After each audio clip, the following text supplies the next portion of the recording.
Yo, come over here and check this out real quick. I wanna show you in this video the 3 secrets to meet, attract, and date more hot women in your dating life. And just a hint, secret number 3 is gonna blow your mind because this is how you attract more of the women that you actually do meet in your conversations. Let's kind of draw this out. We have meet, and then after you meet her, going forward, we have conversation, flirting, texting, getting physical, all this magical stuff that happens after you meet her. But here's the reason why most guys are not even meeting a lot of women that they can even work on these skills. It's because they're using methods that are not working for them. And then they keep doing these over and over again, hoping to get a different result over time. And Einstein said it best, the definition of insanity is doing the same thing over and over again and expecting a different result. You see, most guys, they settle for what I call the middleman in dating. So what is the middleman? The middleman is the person in between that allows this interaction to occur. Think about it like this. If I want to sell you a water bottle,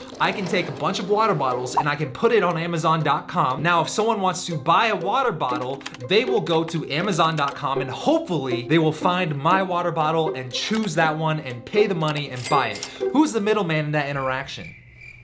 The middleman is Amazon. And what benefit does Amazon get? A little cut from that sale. Well, here's what you might not realize is that there is a middleman in dating. Tinder, Bumble, DMing girls on Instagram. Most men are going to let this middleman dictate who they meet and how often they meet these women. And here's a mind-blowing stat. In 2019 and 2020, Tinder was the top grossing app on the entire marketplace. Higher than Netflix, higher than Hulu, higher than Disney Plus, and 8 out of every 10 people on the app was a male. Now, I don't know about you, but if I went to a party and I was single and I wanted to meet some honeys at this party, if I went and the dude to women ratio was 8 guys to 2 girls, I would not be too happy about that guy to girl ratio. Well, that's essentially the swimming pool that you're swimming in when you're using these apps. The time it'll take you to get started and optimize that profile to where you're finally maybe getting matches on a consistent basis, you'll realize there's a whole other side of this game, and that's messaging this girl, getting her comfortable enough to want to meet up with you. In fact, if here's a hot girl, here's you. If the middleman is usually online dating sites, what if we just got rid of the middleman? If you saw this girl in public somewhere or at a party, what is the middleman to you actually talking to this girl? Answer is whatever's stopping you from walking up to that girl and saying hi. Now, I know what you're thinking, but Patrick, I've tried the approaching thing before. It didn't work for me. You see, you tried it, but here's what you probably didn't realize. Just by you trying and failing, you've already met more women trying and failing than you have trying online dating and failing. Don't be jealous that I've been chatting online with babes all day. Which brings me back to the original picture. If step 1 is you meet these girls, what happens after that? We said conversation, flirting, texting, getting physical. Most men spend 80% of their time trying to meet women and usually trying and failing, and about 20% of their time actually working on these skills, the skills that actually matter, the skills that come into play when you're face to face with this girl. Now, what you need to do in your dating life, if you really want to flip the script here, is you have to flip this number right here. You need to be spending 80% of your time working on all this stuff right here, and about 20% of your time worrying about how to meet these girls. And the most efficient way to meet these girls while you spend most of your time working on this is by going directly to the source and cutting out that middleman altogether, which means you gotta start approaching more women, because here's the fact of the matter. If you are too afraid to approach this girl, but you would message her online, you do not deserve that type of girl, because you'd be too afraid to approach her in the first place. And at the end of the day, the only way a relationship or anything is gonna come out of this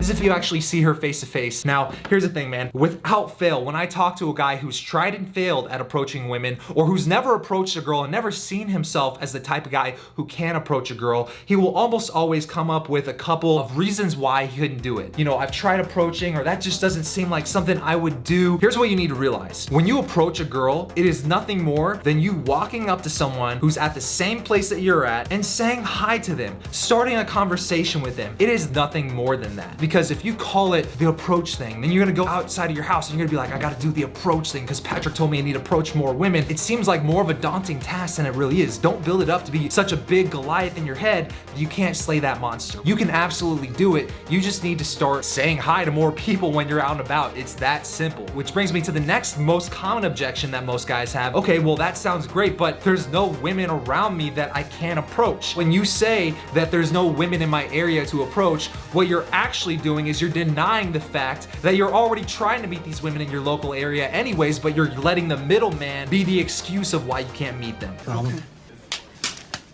Not in my house. The fact of the matter is there are single women who live in your area who are around you, but if you went out more and actually said hi to them, you'd be able to cut a lot of time out of the equation that goes into you actually seeing this girl face to face. And once you say hi, once you initiate the conversation, now we can work on the stuff that actually matters. The conversation, your ability to flirt with her, your ability to close her. That's where you need to spend more of your time focused, not on the online dating sites. Which brings me to my final point, what you actually should be focusing on in that conversation. Because most guys, when they go into a conversation with a girl, the reason why a lot of these dates don't turn into second dates or third dates is very simple. There was not enough tension or attraction there. And I use these terms synonymously because tension is the building block to attraction. When you put in a little bit of tension and you let it sit, that tension grows. How does this apply to your conversations? Well, most guys, when they meet a girl, what they try to do with the conversation and the interaction moving forward is usually they will try to connect with her.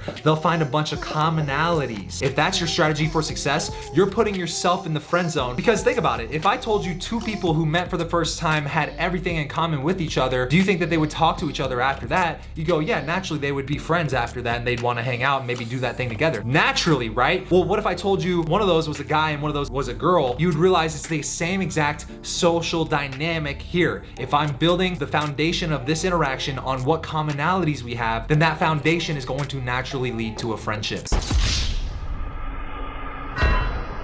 This is not the right strategy for success. So what is the right strategy? Well, the right strategy is not assuming that attraction will happen over time, because it doesn't happen over time. Attraction is an emotion. It's something that you can spark in the moment. And when you can start your interactions from the very beginning with attraction, and then on that foundation, you start building a connection with her, now the dynamic is completely different. If I told you two people met, one of them was attracted to the other, and they had a lot in common, now it's a very different situation that we're looking at. Most people would assume that they might start dating, and that's what happens. But the key is you got to start meeting more women in the first place, and then when you do meet those girls, you have to understand the process of attracting them in conversation and on your dates. That way they want to date you long term. And when you have multiple women who want to date you, who has the power in that situation? I'll let you answer that question yourself. If this is all making sense to you, if you know there's another level for you in your dating life, if you know you want to start approaching more women and attracting more of the women that you do meet, then I want to actually invite you to go below this video and book a call with someone on my team, a free strategy session. And what we'll do is we'll just sit down, talk to you completely for free, see where you're at in your dating life and maybe some of the results that you're capable of, and we'll see about how our program, or even if our program, can actually help you implement this strategy into your own dating life. And at the end of the day, my intention is to really provide a lot of value for you. So if you enjoyed this one, hit that subscribe button and I'll see you next week, man. Peace out.